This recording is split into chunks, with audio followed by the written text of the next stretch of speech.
Hey everyone, welcome to Tent Talk, the Farmers Market podcast. This podcast is all about farmers markets, how to increase your market business success while providing people with fresh food. Farmers markets are essential. Whether you're a farmers market manager or a small farmer or food maker selling at farmers markets, you have found just the right podcast. This week we're joined by Lauren Wolfer, who oversees the Certified Farmers Market of the Coachella Valley as Program Director for the Palm Springs Cultural Center, about moving the Palm Desert Farmers Market from Wednesday to Sunday. Hey everyone, I'm one of your hosts, Bridget Myers. I'm a longtime farmers market manager and education coordinator at Farmers Market Pros. And I'm Kat Fields-White, Director of San Diego Markets, still an active farmers market manager, consultant, founder of Farmers Market Pros, and host of Intense, the Farmers Market Conference, and the Farmers Market Pros community. And I'm Justine Marzoni-Mead, Tent Talk producer, marketing director for Farmers Market Pros, and logistics coordinator for Intense, the Farmers Market Conference, coming right up March 6th, 7th, and 8th, 2023. Yeah, listen, people, this is 3 months away, okay? So get with it, get your tickets, come see us. We want to hang out with you. Don't have FOMO. You know, you're going to regret it if you don't get those tickets to come on down. So just get them. Talk. Then you have something to look forward to when you're like in the hustle bustle of the holidays and it's like stressful or cold or whatever. You can be like, well, I'll be in San Diego soon. Hang in with my peeps. In the warm weather. That's my promo. See you in the hive. Am I convincing you? Good job on the promo. I like it. Yeah, I'm just really excited about it. I'm excited. Yeah, for sure. Today's episode of Tent Talk, the Farmers Market podcast, is supported by Marketing for Markets, the simple online course that helps busy farmers, vendors, and market managers promote their businesses. Learn how to use your time wisely and focus on the right marketing methods for you and your customer base. Listen in and put free, effective tools to work today to increase your foot traffic and your sales. Register now by clicking Marketing for Markets on the online education page at farmersmarketpros.com. Well, welcome back to Tent Talk. Our guest this week is Lauren Wolfer, Program Director for the Palm Springs Cultural Center, now the nonprofit operator of the Certified Farmers Markets of the Coachella Valley. Lauren is a lifelong food lover with a passion for food and economic justice. She became involved with the markets after co-founding a mutual aid initiative to deliver groceries to homebound seniors during COVID-19. In addition to the farmers market, she also produces a variety of events and programs, including film screenings, lecture series, and artist exhibitions. Hands are full. Welcome to Tent Talk, Lauren. We're so excited to talk with you. Thank you so much for having me. I feel like she has a job description that's like Justine's, and she does this, and she does this, and Yeah. she does a little bit of that. A little of this, a little of We that. like those types of gals. Yes. This is your people. Many hats. Well, Lauren, do you want to just start by kind of telling us a little bit about your personal, professional background and what led you to farmers markets? Yes, absolutely. So most of my background comes from the restaurant industry. I live in Palm Springs. It's a tourist city. We have a really amazing restaurant scene. So I've worked, both front and back of the house for about 15 years. Actually had just transitioned out of the restaurant industry before the pandemic hit, and then found myself with a lot of free time. And of course, at that time, the market needed a tremendous amount of help. I mean, as you all know, the COVID protocols, in the very early days of the pandemic were, really strenuous. Especially it was difficult for us as well. I mean, it's hot in Palm Springs, April can still be hot. So, having a line outside of the market to control capacity and like trying to create shade and like put up extra canopies. It was really all hands on deck. So, I always enjoyed the market as a customer, but, responded to a call for volunteers. So I, volunteered one Saturday in Palm Springs and then just, have been there ever since, basically. Just more those volunteer gigs, I feel like sometimes they morph into those permanent positions because the volunteers just kind of find out more about what it takes to be a part of the market and just have a good time, although probably weren't having a great time during COVID protocols, but that's nice that you stuck around. We had some of our COVID kind of pinch hitters come in and help us out during those hard times and ended up sticking around. So that's true. Really I think awesome. Megan started as a volunteer at the market. Could have been. Yeah. So, we're really well acquainted with the wonderful work that CFMCV, It's our nice abbreviation. It's a mouthful, right? Yeah, it's a mouthful. Does in its community. And we've actually had your predecessor, Megan, who is the market director, on the show before, and we talked with her a lot, especially during those kind of hard times of COVID protocols for all of us market managers. Since you took over the role of program director for the Palm Springs Cultural Center and the markets somewhat recently, can you just tell us about like how that transition went and kind of what your role is now? Yes. So the Palm Springs Cultural Center is an arts and cultural nonprofit. We have our headquarters is based in a historic theater called the Camelot Theater. That is in Palm Springs. The market is right outside of that theater in the parking lot. And, the cultural center, we have a whole number of different programs. In addition to the market, there's film and live music and, a little bit of everything. So it's, again, that because the organization does so much and there's a relatively small management team, I got kind of quickly absorbed into that. And I'm also like a real big film person. So, I'm really interested in cinema, and it's just kind of, amazing to sort of have fallen into this position where I, am able to work with multiple things that I'm passionate about. So, that's a really exciting opportunity. And then, as Meg transitioned out, with my position as program director, that kind of allows me to oversee the market and help transition the new market manager, and, still be able to kind of have have some control over the direction of the market and the daily operations, but not really, it would be kind of impossible to be there, every morning, popping tents and doing everything else as well for the organization. So there is a new market manager. Yes, there is. We have a couple of different folks that we're working with. We're trying, a little bit of a different paradigm where, Megan was probably one of the most reliable people you could ever find on the planet. And it's just, it's a little scary to assume that you're going to have someone that can be that rock solid. So we haven't really looked for just a new Megan, but we do have a new manager in training, and we have a couple of other folks helping out as well. Awesome. I think we're seeing a lot of that transitions in the farmers market industry, call it the great resignation or market burnout. I know we've all kind of felt that in our respective roles, but especially since you're kind of overseeing that kind of transition and seeing new market managers come in, what advice can you give to new market managers coming in to take on the role of operating a farmer's market? Just because I know a lot of those folks listen to Tent Talk because they're just trying to get a handle and a grip on what this role is. Do you have some tips for them, or what would make it easier for them? Yes, absolutely. I think first and foremost, really, it's important to get to know your vendors. This is such a cat herding job, and it just really helps to understand all of those nuances of different personalities. I mean, as we know, it can be, it's just really complex and tricky, all of the relationships and the dynamics and how much we have to consider those in, putting together a successful market. So just, talking to folks, meeting everybody, getting to know everyone.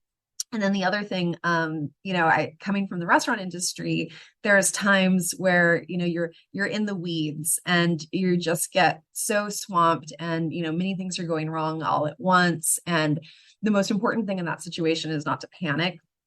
Right. Because, if you need to have all of your faculties, and I remember a long time ago, I had a restaurant manager that would, have everyone pause and just remind us that this isn't life or death. We're not doing, brain surgery. There's no open heart surgery happening right now. So, we have to always be prepared for things going wrong, but we should always remember too that, we need to breathe and it's going to be okay. And at the end of the day, it's something we can get through. I think that's really helpful advice. Yeah. I know that I grew up in a restaurant and have a lot of restaurant experience, and I really do draw on that a lot at the market, especially because it's kind of like a repeat activity. Like running an annual event feels really different compared to a farmer's market just on a stress level for that reason, for, many reasons. But I think it's like, okay, this is not working well today. It's okay. Like everyone's surviving. Like we're going to make it work today. And then we can try again next week. We'll make it better next We can time. make it better. We can learn from this. And so everyone just keep their cool, like chill out. It's a farmer's market. It's a happy place. And I feel like that's how I was always feeling at my restaurant too. It was like, okay, things are crazy. We're in the weeds. Everything's backed up. It's all right. Calm down. Like get through it. We can try again tomorrow. So I feel like remembering that is really important, especially for these new market managers coming in, because it feels like so much if something is going on at your market that just is a stressful kind of pain point. So I think restaurant is such a relevant set of experiences for Yeah. market management. We always give big points to applicants who have worked at any kind of responsible level in a restaurant because it's just such a similar vibe. it is just a similar vibe. Yeah, for sure. Yeah. Lots of things are great about it. Lots of things can go wrong. There's great food, happy something people, to crazy clean. people. Just, it's a good similar kind of area.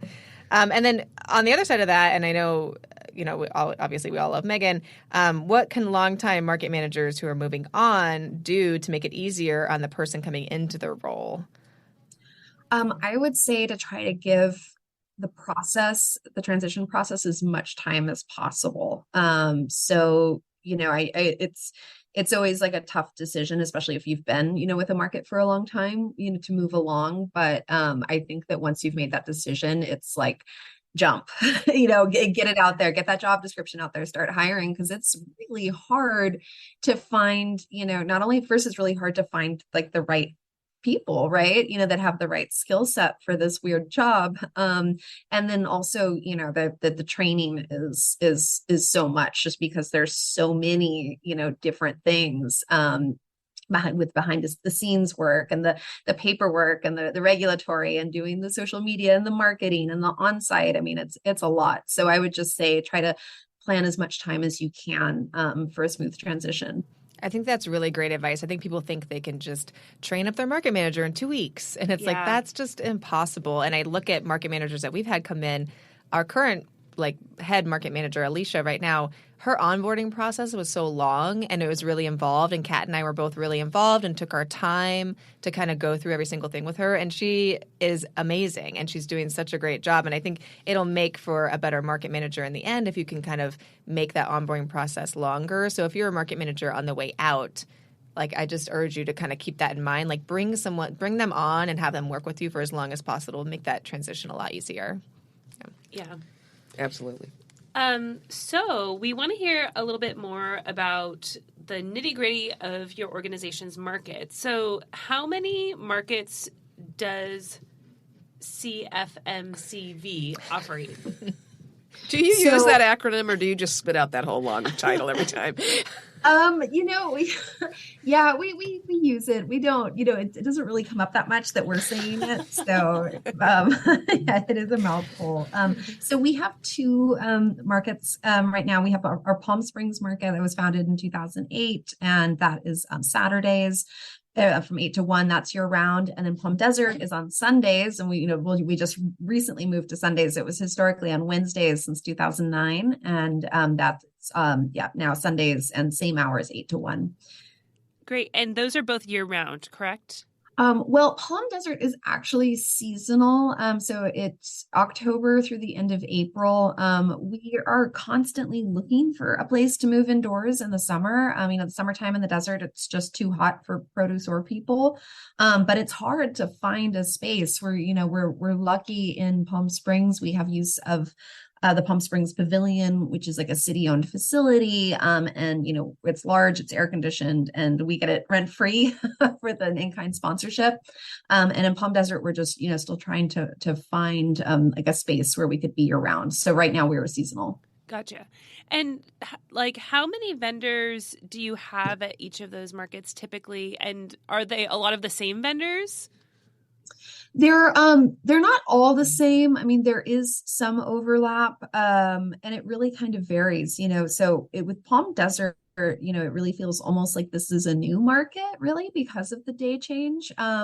So Palm Springs really ranges, I would say, between, since we are so seasonal in terms of having a low season and a high season, during regular season, I would say probably about 60 vendors, low season, maybe more around 40 or so. Palm Desert's always been a little smaller, as a weekday, it was a smaller market. So right now we still have, we always kind of have vendors sort of trickle in, we open in October, but a lot of folks aren't really ready to go just then. So, it'll be November is really the month where we're seeing a lot of our folks that are seasonal come back. So, right now in Palm Desert, I think we're about 25, should be 30 soon. Okay, great. So, and we're always trying to grow that as well. We want to know more about what went into shifting the days of your market. That is, I'm sure, a really, really big decision, and there was probably involved a lot of different aspects. So what made your organization decide to make that move from Wednesday to Sunday? Right. So, it's always been on Wednesday. We've really relied a lot because it's a weekday market on the snowbird crowd.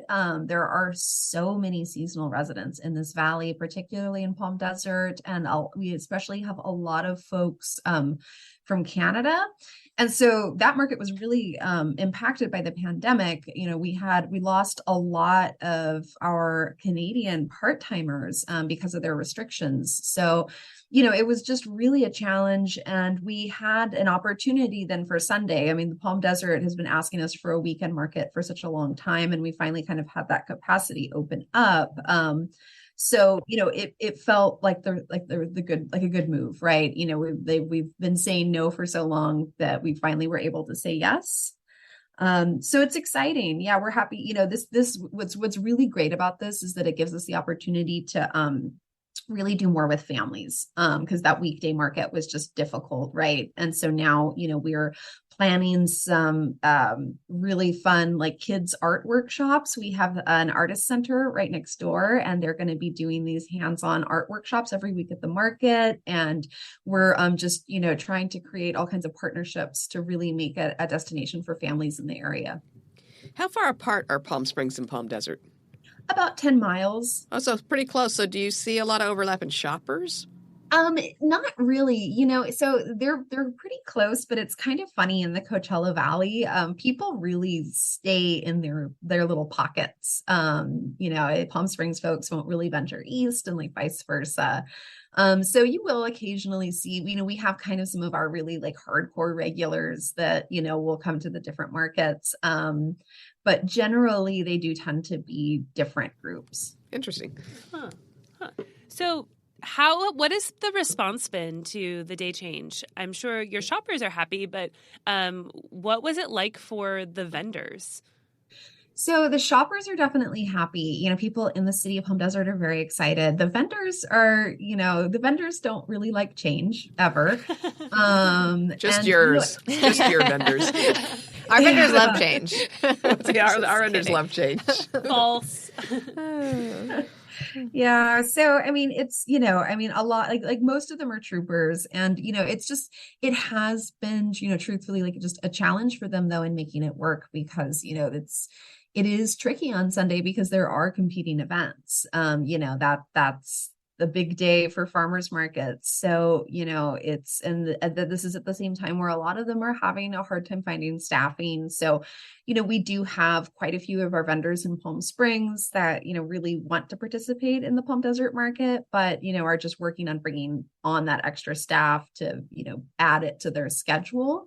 But at the same time, I would say like with a lot of our vendors, they really want to see the Palm Desert market like revitalized. So they're overall, I would say, definitely supportive. So that's good news. Yeah, I was wondering about that, if it had affected your vendor count, since I know that you have vendors that travel from Riverside and from San Diego County and such, and make, it's a good distance out there. But I know a lot of them have been in the markets for a long time and find them really productive. But they're also committed to big Sunday markets in San Diego County and in the urban area. So I was wondering how that affected your vendor count to move it from Wednesday to Sunday. Yeah, exactly. It has impacted it. Interestingly, like we have a really hardy number of farms. I would say that we're almost half farms in Palm Desert, that they've had an easier time, adding that market to their schedule.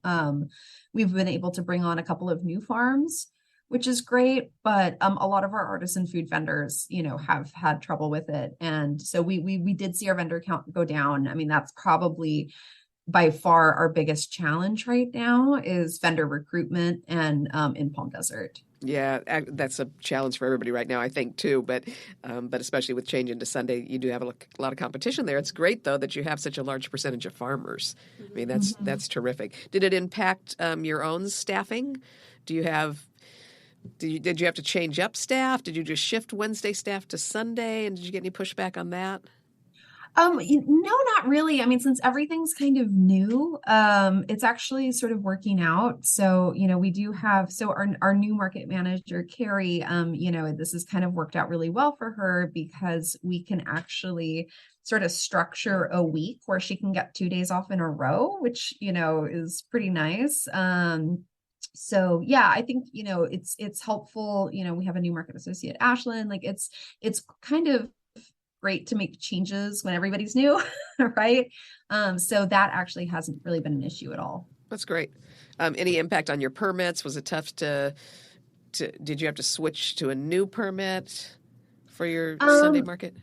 Well, we had to renew our certificate. It's kind of, we're basically almost always pulling new certificates for some reason. We can't, like, too in the weeds, but like for some reason the website won't let us just update. So that was fine. There were just a couple of little quirks that we weren't expecting that have worked out okay so far. We're kind of navigating, like, for instance, at that Sunday location, we have the portable toilets, which are, from an in-kind sponsorship, which we're really grateful for. But they, before they were dropped off in the early morning and picked up in the afternoon. But now that we're on Sunday, they have to be dropped off the day before and picked up after, which isn't that big of a deal. But, I think some unhoused folks are using all of the water in the hand washing station.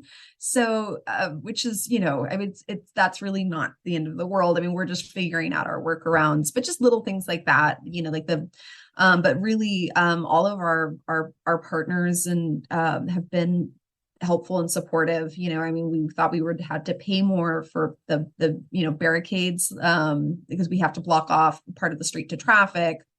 And originally we thought that was going to cost more because of the overtime, because of it being Sunday, but it's a local small business, and they just waived that for us, which was very kind. Oh, that's great. Yeah, that's good. So, I mean, a lot of markets across the country right now are ending their regular season and moving inside for the winter, but of course, you and Texas and, some of those hotter states do it differently, in reverse. So you're back outside for the next few months. What do you see as a change that happens in your winter season versus summer? Do you have a ton more vendors on your year-round market? Yes. I mean, so we really are kind of on that opposite schedule of so many farmers markets in California. Winters are high season. We have more vendors, and really we have more customers. There's not only a lot more tourists, but, again, the part-time residents in both Palm Desert and Palm Springs. So that, that brings more vendors. So our markets are at their biggest and their most robust. Definitely, I would say November through April, but really like that January, February, March is like the very height of season for us. Yeah, it's nice. I do think it seems like, at least in Palm Springs, I'm not sure about Palm Desert, but there are more people now that go year round. Like we see people going on vacation in the summer to Palm Springs, where it used to be you would never do that. You would only go in the middle of winter. Have you seen an increase in your summer markets, or at least spring and fall?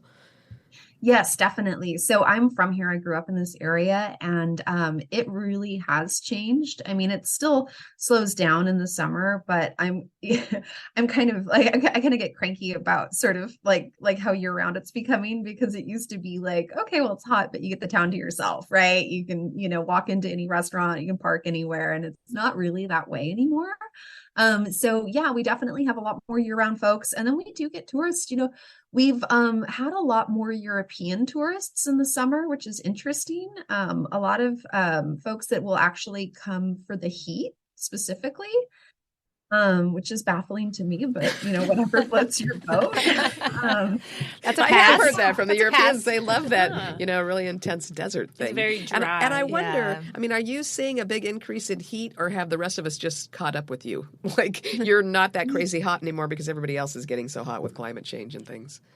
I mean, I think that if you do look at the records, I think that our last like couple summers have like broken records, have been like hotter, but it's also, I think it's kind of incremental difference, because for us it's just hot. I mean, it's 120 degrees outside for like a month. It's insane, which you just get used to it. It's just extreme weather, right? Like all of my family's in Wyoming and it's extreme weather there too. I mean, at least here we don't have to like shovel the driveway or put on gear. You just kind of suffer, right?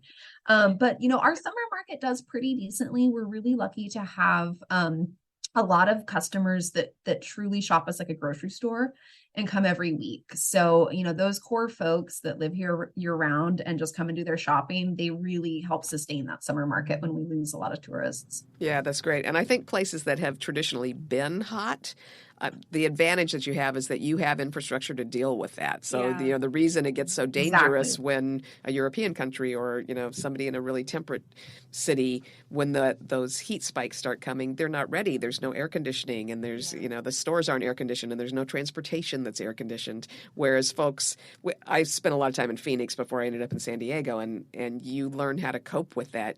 Everything's air conditioned, everything's covered. You have swimming pools, you have ways to cool down. So I think you're in some ways a little bit better equipped to deal with the climate variations than other places are. It was funny, a couple months ago, San Diego it was really, really hot here, like hotter than it typically is. And I was talking to Mario from Gilbert and Lee Farms, and he was at the market, and he was like so happy when everybody else was like dying.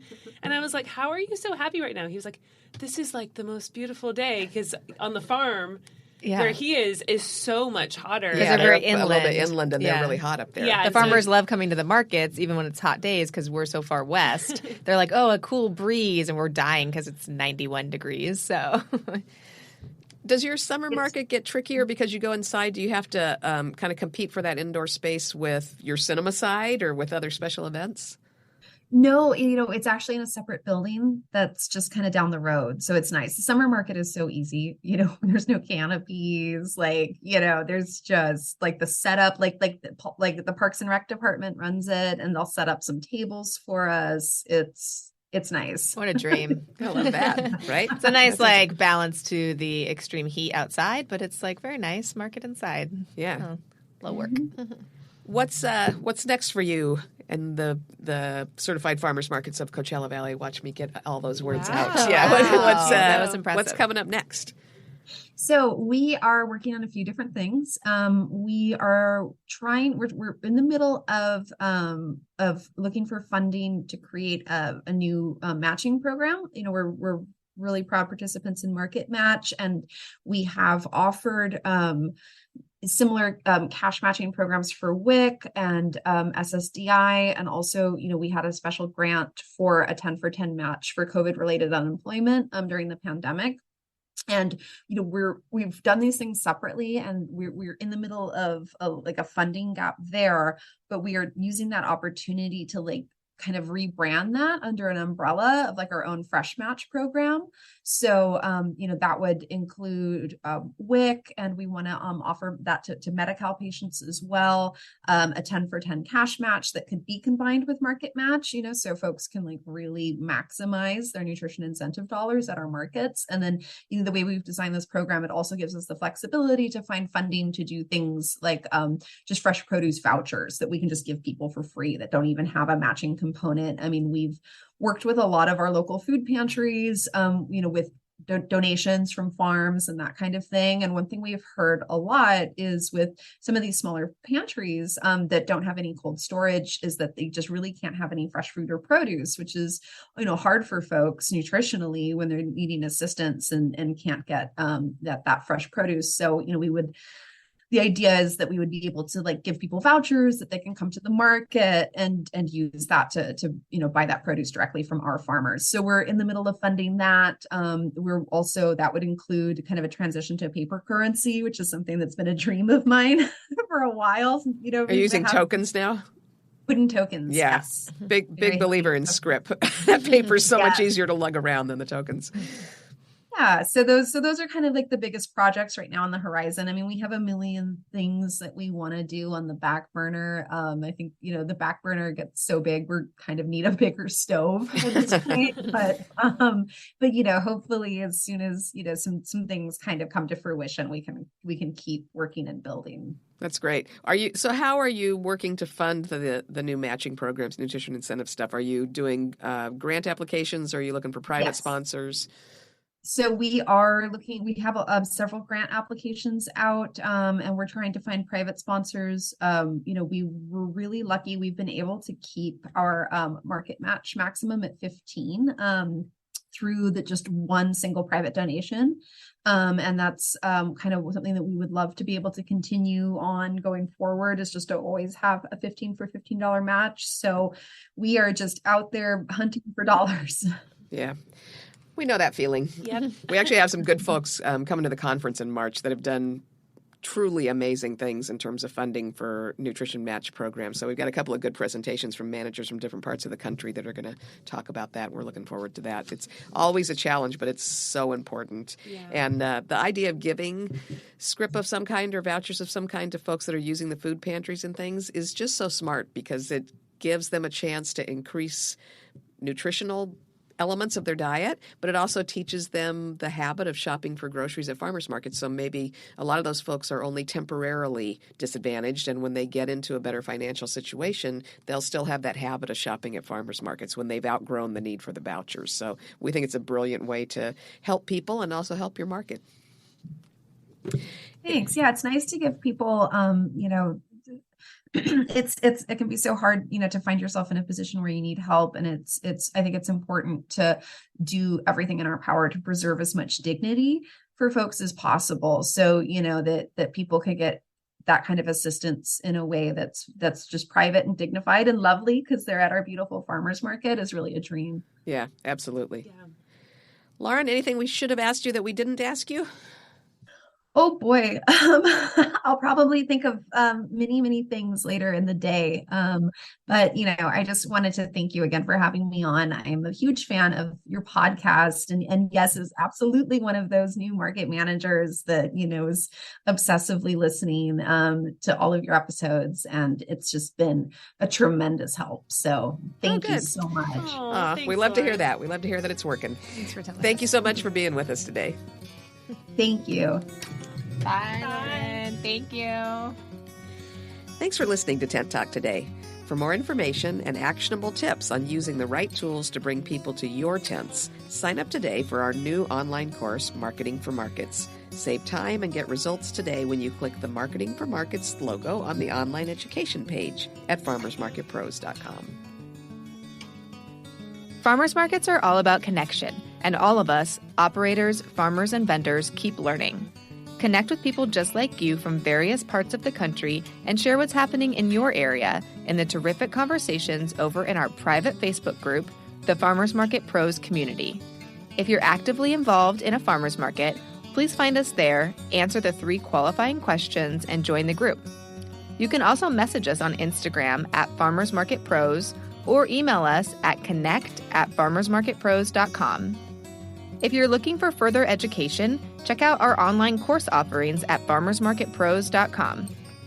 Thanks for listening to Tent Talk. Please leave us a review on iTunes, Stitcher, Spotify, YouTube, or wherever you access your podcasts, and tell us and others how you're enjoying Tent Talk. And be sure to subscribe to our podcast so you don't miss the next episode. Tent Talk, the Farmers Market podcast, is proudly produced by Farmers Market Pros, where passion meets profit. Today's episode was recorded and edited by Justine Marzoni Mead. Original music by David Mead. Thank you so much for listening today, and we'll have another great episode next week, so tune in.